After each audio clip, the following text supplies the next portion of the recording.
Welcome आप सभी का तनु क्लासेस आर्ट को में। तो आपको यहां से डायरेक्टली क्वेश्चन से पूछे जाएंगे बोर्ड एग्जाम में, क्योंकि ये सभी क्वेश्चन आपका गेस किया हुआ क्वेश्चन है। मतलब ये सभी क्वेश्चन आपका सेलेक्ट किया हुआ क्वेश्चन है और यहां से आपको डायरेक्टली क्वेश्चन से सेम टू सेम क्वेश्चन देखने के लिए मिलेंगे बोर्ड एग्जाम में। ठीक है, इसलिए मैं चाहूंगा कि आप सभी क्वेश्चन को कवर करेंगे, कोई भी क्वेश्चन आपसे मिस्टेक ना हो, कोई भी क्वेश्चन आपका ना छूटे। ठीक है, यहां से आपको डायरेक्टली क्वेश्चन से बोर्ड एग्जाम में पूछे जाएंगे, तो आपका फर्ज बनता है कि आप सभी को क्वेश्चन को कवर करना है, हर एक क्वेश्चन को ध्यान से देखना है। ठीक है, तो चलिए स्टार्ट करते हैं। सबसे फर्स्ट क्वेश्चन आपका स्क्रीन पर, क्वेश्चन काफी सिंपल है।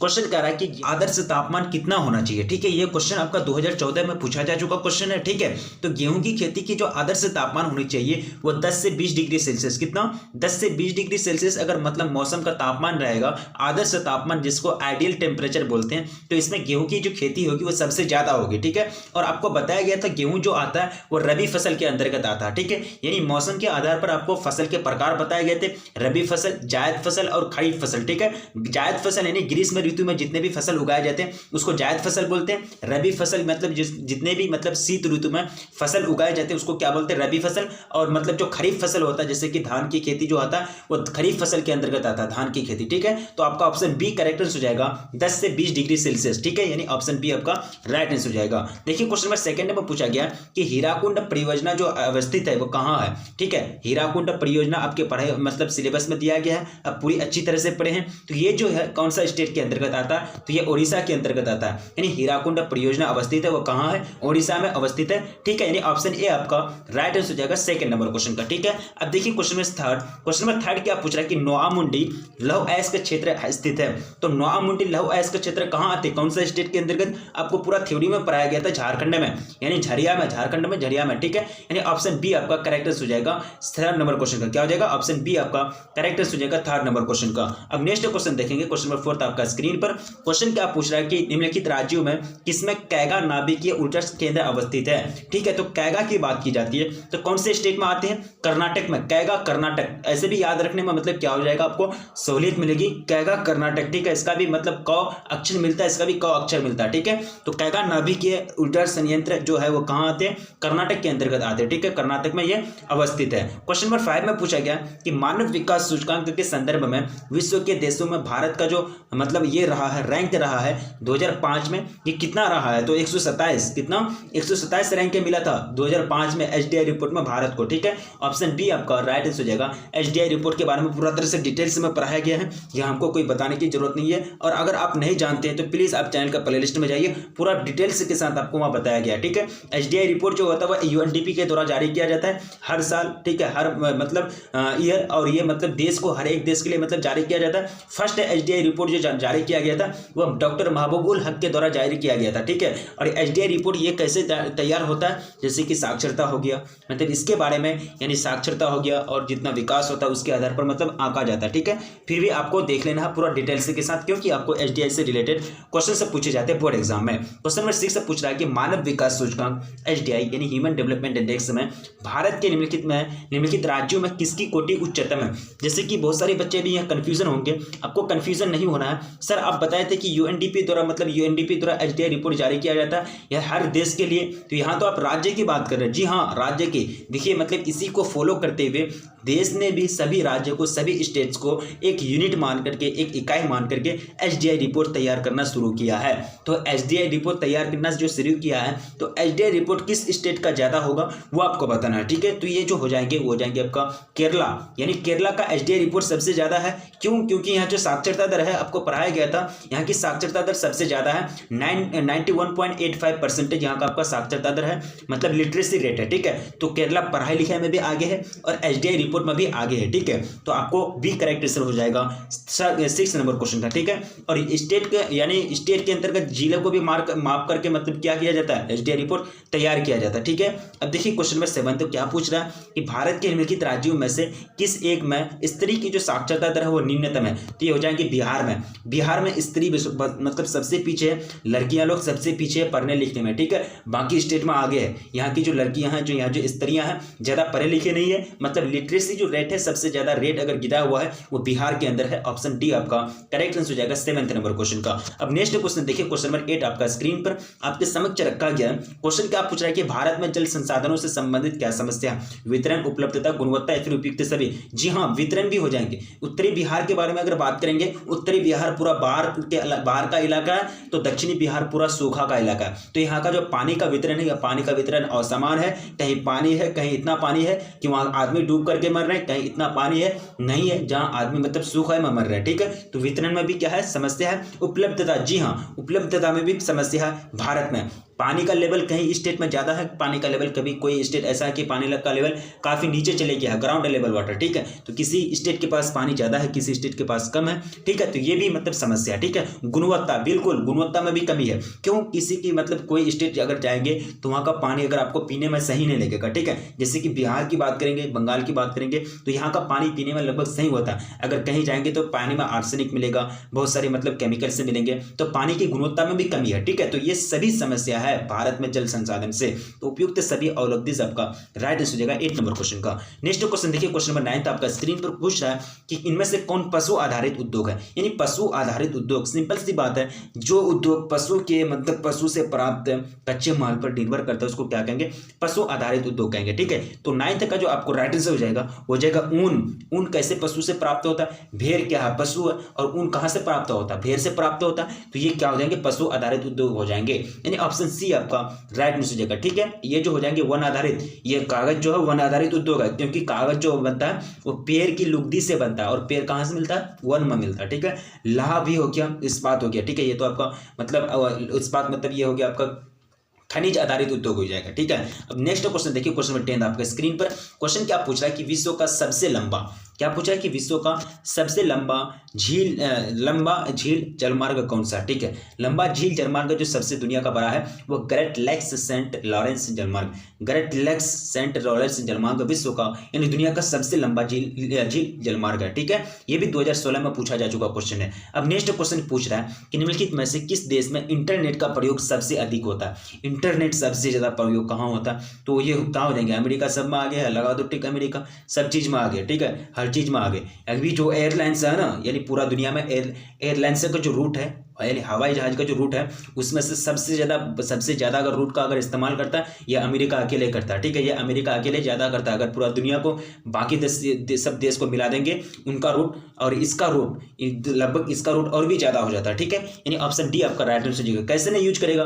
दुनिया में हर एक जगह में इसका सैनिक अड्डा है। कहीं भी जाओ, प्रशांत महासागर में देखो, या फिर हिंद महासागर में देखो, या फिर मुल्क शाम में देखो, या फिर कहीं और देखो, अफगानिस्तान में अभी हाल ही में था, उसको लेकर वहां चले गया। ठीक है, यानी हर एक देश में इनका सैनिक फैला हुआ है। हर एक देश का मतलब हवाई अड्डा का जो रूट है उसको मतलब ये इस्तेमाल करते हैं। ठीक है, तो ये अमेरिका की खासियत होती है, सुपर पावर की खासियत होती है, यही खासियत होती है। ठीक है, आप लोग प्रे कीजिए कि मेरा भी देश क्या बन जाए, सुपर पावर बन जाए आगे चल के बहुत ही जल्द। ठीक है, अब नेक्स्ट क्वेश्चन क्या पूछ रहा है कि इंटरनेट पर किस देश का स्वामित्व है? इंटरनेट पर जो स्वामित्व किस देश का है? ठीक है, तो इंटरनेट पर किसी का स्वामित्व नहीं होता। भारत का अपना इंटरनेट है, भारत का अपना सैटेलाइट है। ठीक है, तो इंटरनेट पर किसी का स्वामित्व हो सकता है क्या? नहीं हो सकता। क्यों? क्योंकि सब देश अपना अपना सैटेलाइट बनाया है।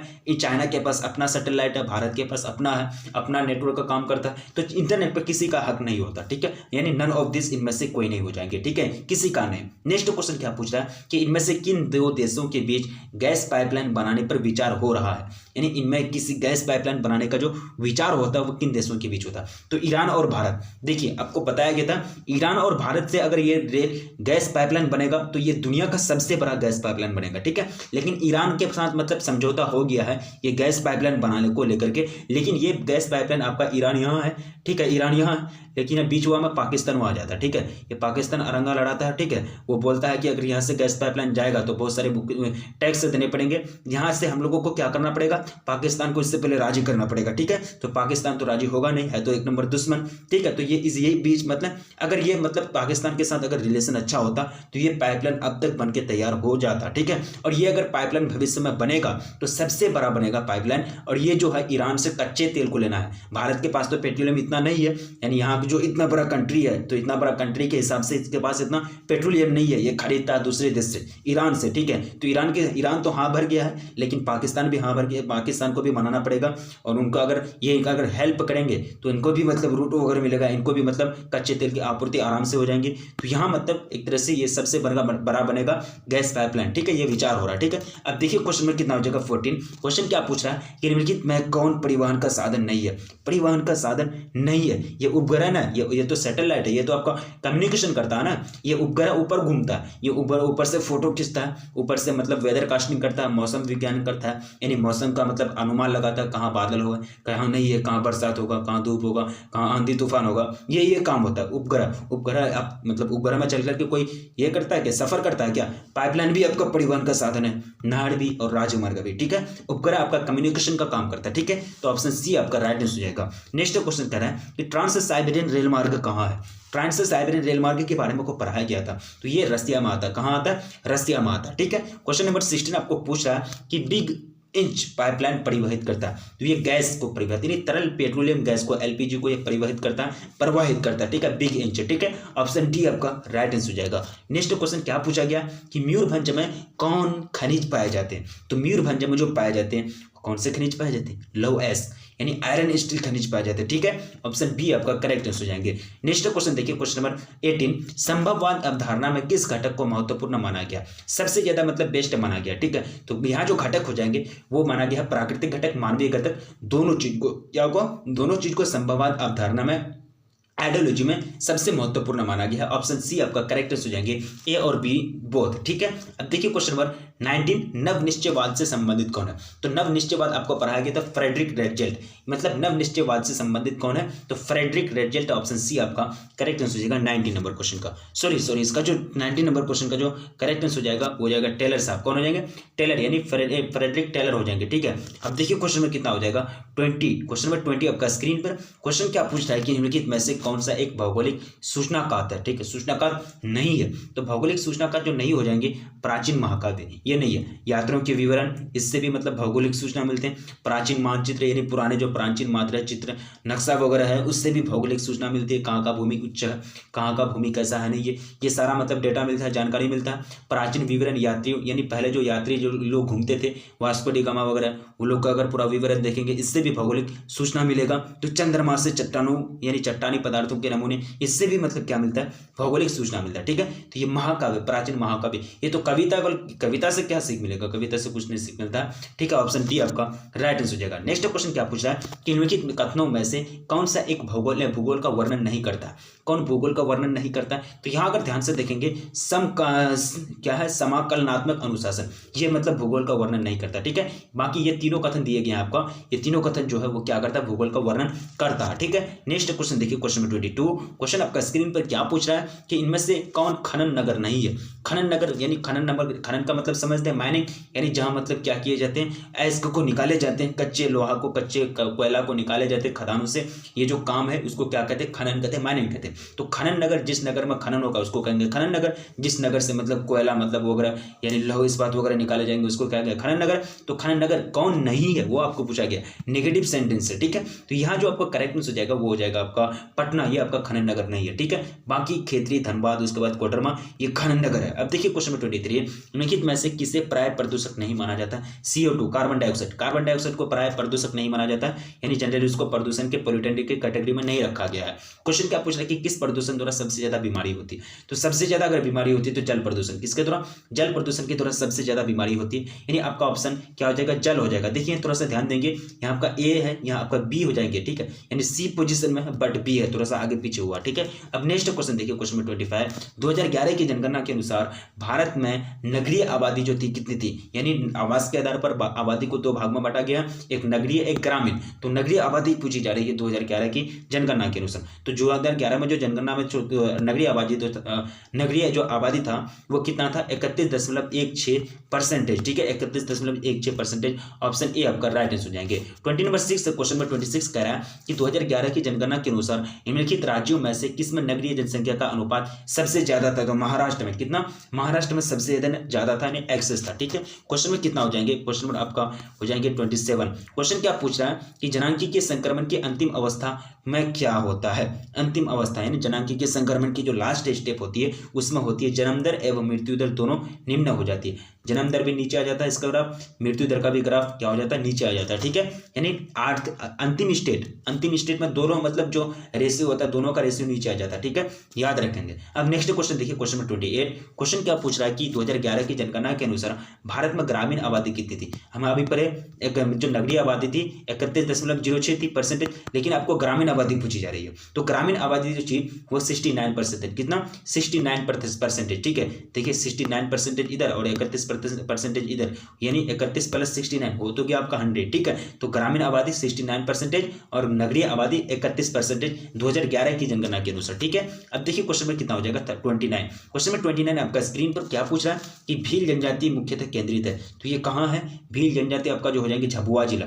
ये झाबुआ जिला कहाँ, हिमाचल प्रदेश में। भील जनजाति के बारे में आपको पूरा तरह से बताया गया है। ठीक है, अब देखिए क्वेश्चन में 30 2011 की जनगणना के अनुसार भारत के किस राज्य की जनसंख्या सबसे कम है। सबसे कम जनसंख्या तो सिक्किम की आपको बताया गया था, सबसे कम सिक्किम की, सबसे ज्यादा यूपी यानी उत्तर प्रदेश की। ठीक है, याद रखेंगे ऑप्शन डी आपका करेक्ट आंसर हो जाएगा 30 नंबर क्वेश्चन का। देखिए क्वेश्चन में 31। क्वेश्चन में 31 पूछ रहा है कि धारावी मलिन बस्ती किस नगर में अवस्थित है। तो मुंबई में। कहाँ, महाराष्ट्र के अंतर्गत मुंबई में आते हैं। धारावी में ये जो 3 चक्के हैं उसको भी मतलब वाहन करना, वहां एंट्री करना मतलब क्या है, एक तरह से जुर्म ही है, मतलब क्या है, वर्जित है। ठीक है, क्योंकि धारावी में अच्छे अच्छे काम होते हैं, बहुत बड़े बड़े काम होते हैं, लेकिन बहुत गंदी बस्ती है तो मलिन बस्ती उसी को कहते हैं। ठीक है, ऑप्शन बी आपका राइट आंसर हो जाएगा 31 नंबर क्वेश्चन का। नेक्स्ट क्वेश्चन देखिए 32। आज विश्व के लगभग कितने लोगों का भरण पोषण चलवासी पशुचारण होता है। चलवासी पशुचारण का मतलब होता है चल चल करके पशु को चराना, एक जगह से दूसरी जगह जाकर के पशु को चराना। यानी चलवासी पशुचारण जो होते हैं इसमें क्या होते हैं, एक मतलब फिक्स ये नहीं होते, जगह नहीं होती कि हाँ एक ही जगह मतलब पशु को चराया जाए, एक ही जगह मतलब पशु जो होते हैं उसको मतलब क्या दिया जाए, चारे दिया जाए। ठीक, ऐसा व्यवस्था नहीं होता है। ठीक है, या तो ऑप्शन आपका राइट आंसर हो जाएगा 32 नंबर क्वेश्चन का, वो क्या हो जाएगा 32 यानी 2 करोड़। कितना, 2 करोड़। ठीक है, अब देखिए क्वेश्चन में 33। चावल या धान। ठीक है, चावल की या धान की जो खेती संबंधित है ये किससे संबंधित है। ऑप्शन आपके सामने दिया गया है, रोपण कृषि, ट्रक कृषि, भूमध्य सागरीय कृषि, गहन निर्वाह कृषि। बिल्कुल, निर्वाह कृषि। चावल जो आते हैं गहन निर्वाह कृषि के अंतर्गत आता है। ठीक है, यानी ऑप्शन डी आपका करेक्ट आंसर हो जाएगा 33 नंबर क्वेश्चन का। नेक्स्ट क्वेश्चन देखिए क्वेश्चन में 34। रबर का सबसे बड़ा निर्यातक देश कौन सा है। रसिया, अमेरिका, जापान या फिर मलेशिया। तो यहाँ देखिए पिछले बार जो है यहाँ ये क्वेश्चन में थोड़ा सा मिस्टेक हुआ था, तो मैंने वहाँ अमेरिका कर दिया था। ठीक है, यानी हम जब ये इसमें पढ़ रहे थे, चैप्टर में पढ़ रहे थे, यानी जो आपका सब्जेक्ट ही था, ठीक है, या बुक के अंतर्गत, तो ये मलेशिया हो जाएंगे। क्या हो जाएंगे, मलेशिया जो है रबर का सबसे बड़ा मतलब निर्यातक है, सबसे ज्यादा मतलब बड़ा एक्सपोर्टर है। ठीक है, यानी सबसे ज्यादा रबर का उत्पादन होता है तो मलेशिया में होता है। नेक्स्ट देखिए क्वेश्चन 35। कृषि के अंतर्गत हम इनमें से किसे लेते हैं। कृषि के अंतर्गत जो हो जाएंगे क्या हो जाएंगे, कृषि के अंतर्गत तीनों चीज को लिया जाता है, फसल उत्पादन, पशुपालन, मत्स्य पालन। देखिए आपको क्या पढ़ाया था, मिश्रित कृषि पढ़ाया था। तो मिश्रित कृषि में चारे का भी खेती की जाती है। ठीक है, तो ये भी कृषि है, तो मिश्रित कृषि में चारे का भी खेती की जाती है। तो चारा इसमें घुसा हुआ, तो पशु भी होगा इसमें। चारा लेके क्या करेगा आदमी, पशु होगा तभी ना चारा का उत्पादन किया जाता है। तो यह मतलब क्या है, ये भी मतलब क्या है, मतलब कृषि है। पशुपालन भी क्या है, कृषि है। ठीक है, तो यानी मत्स्य उत्पादन भी एक कृषि है। तो 35 का ऑप्शन डी आपका राइट आंसर हो जाएगा, इनमें से सभी all of this. Question number 36 से पूछा गया कि पिछले 40 सालों में वनों का अनुपात बढ़ने का जो कारण है, यानी पिछले 40 साल में अगर देखा जाए तो वन का जो अनुपात है, पहले मतलब अंधाधुंध तो कटाई हो रहा था, लेकिन लोगों को लगा, पूरा देश को लगा, पूरा दुनिया को लगा, अगर ऐसे ही अंधाधुंध पेड़ों की कटाई होगी तो एक समय ऐसा आएगा कि हिमस्खलन होने लगेगा, यानी हरित गृह प्रभाव यानी ग्रीन हाउस इफेक्ट है, यानी मतलब समुद्र का पानी जो है उसका लेयर बढ़ जाएगा, पूरा दुनिया लगभग मतलब पसीना पसीना हो जाएगा, मतलब आदमी पूरा गर्मी में रहेगा और आदमी का जो एक तरह से जीने का अवसर है उसमें भी मतलब घुटन सा महसूस होगा। ठीक है, तो लगा कि नहीं अब पेड़ को बचाना चाहिए, तो यही मतलब कोशिश चल रही है। तो लेकिन पिछले साल में कुछ इंक्रीज हुआ है, तो उसका इंक्रीज होने का क्या कारण है। ठीक है, यानी पेड़ों के मतलब बढ़ोतरी में, तो ये है वन बढ़ोतरी हेतु निर्धारित अधिसूचित क्षेत्र में वृद्धि, वन बढ़ोतरी हेतु निर्धारित अधिसूचित क्षेत्र में वृद्धि, यही कारण रहा है। ठीक है, तो 36 का आपका ऑप्शन सी करेक्ट आंसर हो जाएगा। नेक्स्ट देखिए क्वेश्चन में 37, किस में यानी कितने पीएच आपको पढ़ाया गया था 10th स्केल में, 10th क्लास में पढ़े, याद कीजिए, थोड़ा सा याद कीजिए। तो 0 से लेकर के आपका 7 जो था पीएच स्केल और 7 से 14। ठीक है, 0 से 7 जो था वो अम्लीय एसिडिटी होता था और 7 से 14 बेसिसिटी होता था। ठीक है, यानी सोरेनसन के द्वारा ये स्केल दिया गया था, पढ़े हैं आप। ठीक है, तो इसका जो करेक्टनेस हो जाएगा वो हो जाएगा आपका 3, यानी कितने पीएच, यानी 3 पीएच मान का जल प्रदूषक माना जाता है। ठीक है, यानी ऑप्शन आपका एक करेक्टनेस हो जाएगा 37 नंबर क्वेश्चन का। नेक्स्ट देखिए क्वेश्चन नंबर 38, निम्नलिखित में से कौन चीनी का दूसरा सबसे बड़ा उत्पादक राज्य है? चीनी का जो सबसे बड़ा ज्यादा अगर सबसे मतलब बड़ा उत्पादक राज्य वो उत्तर प्रदेश है। कौन, यानी दूसरा सबसे बड़ा ना, तो दूसरा सबसे बड़ा उत्तर प्रदेश यानी यूपी आते हैं। ठीक है, 38 का ऑप्शन सी करेक्ट आंसर हो जाएंगे। नेक्स्ट देखिए क्वेश्चन नंबर 39, निम्नलिखित में से कौन पेय फसल है? पेय फसल की बात की जाती है तो पेय फसल जो हो जाएंगे ये हो जाएंगे, चाय भी हो जाएंगे, कॉफी भी हो जाएंगे, पीने वाला है ना, चाय भी पीते हैं कॉफी भी पीते हैं, तो दोनों हो जाएंगे ना पेय फसल। Option D is C correct answer हो जाएंगे 39 नंबर क्वेश्चन का। 40 नंबर क्वेश्चन देखिए, 14 क्वेश्चन पूछ रहा है कि निम्नलिखित विद्वानों में किसने मानव विकास सूचकांक का निर्धारण किया है? ठीक है, तो डॉक्टर महबूबुल हक, बताया गया था ना एसडीआई रिपोर्ट यानी मानव विकास सूचकांक यूएनडीपी ने जारी किया था, वो सबसे पहले किसका जारी किया था? महबूबुल हक, डॉक्टर महबूबुल हक। ये कहाँ के हैं? पाकिस्तान के, और ये पाकिस्तान के अर्थशास्त्री भी रह चुके हैं। ठीक है, और अमर्त्य सेन के नाम सुने होंगे आप, यहाँ तो दिया आपका ऑप्शन में। ये दोनों के बीच काफी दोस्ती थी, यानी प्रो अमर्त्य सेन और डॉक्टर महबूबुल हक के बीच काफी यानी बहुत मतलब गहरी दोस्ती थे, ये दोनों काफी गहरे दोस्त थे। ठीक है, अब नेक्स्ट क्वेश्चन देखिए क्वेश्चन नंबर 41। क्वेश्चन नंबर 41 क्या पूछ रहा है कि निम्नलिखित में से कौन विकास का सर्वोत्तम संकेतक है, यानी इंडिकेटर है? विकास का आकार में वृद्धि, गुण में साधारण परिवर्तन, आकार में स्थिरता, गुण में धनात्मक परिवर्तन। विकास का मतलब सर्वोत्तम संकेत। वैसे भी विकास हो रहा है, डेवलपमेंट हो रहा है, इसके बहुत सारे संकेत मिलेंगे आपको, सिंबल मिलेंगे कि हाँ विकास हो रहा है, लगेगा आपको। ठीक है, लेकिन जो सबसे बेस्ट जो संकेत है, सर्वोत्तम है, वो है आपका गुण में धनात्मक परिवर्तन। धनात्मक परिवर्तन, यहाँ देखिए धनात्मक परिवर्तन कहने का मतलब ये कि अच्छाई की ओर बढ़ना। ठीक है, तो अच्छाई की ओर बढ़ना तो मतलब यही क्या हो जाएगा? विकास का सबसे बड़ा इंडिकेटर हो जाएगा। ठीक है, अब देखिए क्वेश्चन नंबर 42, भारत में वर्ग 1 यानी भारत में वर्ग 1 के शहर या नगर की जो जनसंख्या होती है वो कितनी होती है? यानी फर्स्ट ग्रुप में रखा गया, फर्स्ट सेट में। ठीक है, नगर या शहर को, ठीक है, तो उसमें जनसंख्या होती है कितनी होती है? तो 1 लाख से अधिक। कितना? 1 लाख से अधिक होती है। एक्सेस, 1 लाख से एक्सेस यानी अधिक होती है। ठीक है, यानी ऑप्शन ए आपका राइट आंसर हो जाएगा। देखिए क्वेश्चन नंबर 43, क्वेश्चन क्या पूछ रहा है कि निम्नलिखित में से कौन सा उद्योग दूसरे उद्योगों के लिए कच्चा माल तैयार करता है? आधारभूत उद्योग। आधारभूत उद्योग जो है वो दूसरे उद्योगों के लिए क्या करता है? कच्चा माल यानी रॉ मेटेरियल प्रोवाइड कराते हैं। ठीक है, अब नेक्स्ट क्वेश्चन देखिए क्वेश्चन नंबर 44। क्वेश्चन क्या पूछ रहा है कि निम्नलिखित में कौन औद्योगिक अवस्थापना का प्रमुख कारक नहीं है? बाजार पूंजी, जनसंख्या घनत्व, ऊर्जा। ठीक है, काफी सिंपल क्वेश्चन है। 44 नंबर क्वेश्चन, तो ये हो जाएंगे क्या अवस्थापना का प्रमुख कारक नहीं है? 44 नंबर क्वेश्चन, तो नहीं जो हो जाएंगे ये जनसंख्या घनत्व। क्या हो जाएंगे? जनसंख्या घनत्व। ठीक है, वो बाजार भी चाहिए, पूंजी भी चाहिए, ऊर्जा भी चाहिए। ठीक है, ऑप्शन क्या हो जाएगा? सी करेक्ट आंसर हो जाएगा। अब देखिए क्वेश्चन में कितना हो जाएगा? 45, निम्न में से कौन मेल नहीं खाता? यानी एक पेयर मिलाना है आपको, जोड़ा मिलाना है, तो मेल नहीं खाता। ठीक है, तो यहाँ जो मेल नहीं खाएगा वो कौन नहीं खाएगा? ये लौह इस्पात उर्वरक मेल खाता है, सॉरी ये आपका पॉजिटिव सेंटेंस है, मेल खाता है। यहाँ देखिए, यानी क्वेश्चन आपको देखने में पता चलेगा, ये जो वायुयान निर्माण उद्योग है ये आता है आपका बेंगलोर में आता है। ठीक है, और पोत निर्माण उद्योग, स्वचालित वाहन उद्योग, ठीक है, ये यहाँ आपका मेल खाता है। ठीक है, यानी लौह इस्पात उद्योग जो है पीटर्सबर्ग में आता है ये। ठीक है, पीटर्सबर्ग में क्या है? लौह इस्पात उद्योग है, तो ये सही है, ये आपका सही मेल खाता है। ऑप्शन डी आपका राइट आंसर हो जाएगा 45 नंबर क्वेश्चन का। अब नेक्स्ट क्वेश्चन देखिए क्वेश्चन नंबर 46, इनमें से कौन विद्वान मानव विकास सूचकांक से संबंधित है? कौन विद्वान कौन है? ठीक है, तो इसका जो करेक्ट आंसर हो जाएगा प्रो अमर्त्य सेन। कौन? प्रो अमर्त्य सेन मानव विकास सूचकांक से संबंधित है। कैसे संबंधित है? तो मैंने आप लोग को बताया था कि डॉक्टर महबूबुल हक जो है मतलब ये सबसे इन्हीं का मतलब सबसे पहला एसडीआई रिपोर्ट छापा गया था, यानी इन्हीं का मतलब सबसे पहला एसडीआई रिपोर्ट यूएनडीपी ने छापा था। ठीक है, और मैंने आपको क्या बताया? महबूबुल हक और अमर्त्य सेन ये दोनों का काफी गहरी दोस्ती था। तो कहने का मतलब ये दोनों आकर आपस में एक ही काम करते होंगे। आदमी दोस्त कब बनता है? जब दोनों एक ही काम करते हैं, जब दोनों का सोच मिलता है। तो इनमें से कौन विद्वान मानव विकास सूचकांक से संबंधित है? तो अमर्त्य सेन हो जाएंगे। ठीक है, यानी ऑप्शन ए आपका राइट आंसर हो जाएगा। अब नेक्स्ट क्वेश्चन देखिए क्वेश्चन नंबर 47, हॉर्टिकल्चर संबंधित है। क्या करा कि हॉर्टिकल्चर जो संबंधित है फूल से, दाल से, अन्न से या फिर फल और सब्जी से, तो ये हो जाएंगे क्या हो जाएंगे? 47 का राइट आंसर फल और सब्जी से। नहीं, हॉर्टिकल्चर जो संबंधित है फल और सब्जी से। ठीक है, नेक्स्ट क्वेश्चन देखिए 48, खरीफ फसल की कृषि ऋतु क्या है? खरीफ फसल की कृषि मैंने आप लोगों को बताया था, ये खरीफ फसल के अंतर्गत मतलब जो होती है बरसात होती है, इसमें होते हैं बरसात के मौसम होते हैं और धान की खेती की जाती है। ठीक है, तो आप थोड़ा सा दिमाग लगाइए कौन सा मंथ हो जाएंगे? तो जून से सितंबर इसका टाइम होता है। ठीक है, अब नेक्स्ट क्वेश्चन देखिए 49, 48 रबी की फसल पैदा होती है। तो रबी की फसल मैंने आप लोगों को बताया शीत ऋतु में।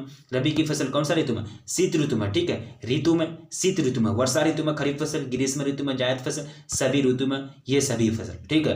अब नेक्स्ट क्वेश्चन है, यानी ऑप्शन ए आपका राइट आंसर हो जाएगा 49 नंबर क्वेश्चन का। नेक्स्ट क्वेश्चन देखिए, क्या कह रहा है कि बैलाडीला लौह अयस्क क्षेत्र किस राज्य में अवस्थित है, यानी स्थित है, किस राज्य के अंतर्गत आते हैं ये क्षेत्र? तो ये आते हैं आपके छत्तीसगढ़, किसमें? छत्तीसगढ़ के अंतर्गत। तो ये सभी क्वेश्चन आपका बेस्ट क्वेश्चन है, क्योंकि ये सभी क्वेश्चन आपका गेस किया गया क्वेश्चन है, और यहाँ से आपको 100% बोर्ड एग्जाम में क्वेश्चन से पूछे जाएंगे, और आप इसलिए सभी क्वेश्चन को याद रखने का प्रयास करेंगे। हाँ, आपसे लास्ट में विनती की जाती है, अगर आप वीडियो को लाइक नहीं किए तो प्लीज वीडियो को लाइक कर दें और अपने दोस्तों में एक बार जम करके शेयर कर दें। इस चैनल पर पूरी तरह से आपको तैयारी कराई जाती है। यकीन नहीं हो रहा तो आप चैनल का प्लेलिस्ट में जाकर के देख सकते हैं, विजिट कर सकते हैं, ठीक है। जो भी सब्जेक्ट आपका छुटा हुआ, जो भी चैप्टर आपका छुटा हुआ, वहां से आप कवर कर सकते हैं काफी कम समय में, ठीक है। तो अपना दोस्तों को एक बार जम करके शेयर कर दीजिए और पूरी तरह से तैयारी कीजिए, अच्छा तैयारी कीजिए, अच्छी तरह से रिजल्ट लाने का प्रयास कीजिए। आपका रिजल्ट बेटर होगा, आप अच्छी तरह से तैयारी कीजिए, पॉजिटिव माइंड रखिए। मिलेंगे फिर नेक्स्ट वीडियो में, तब तक के लिए जय हिंद, जय भारत।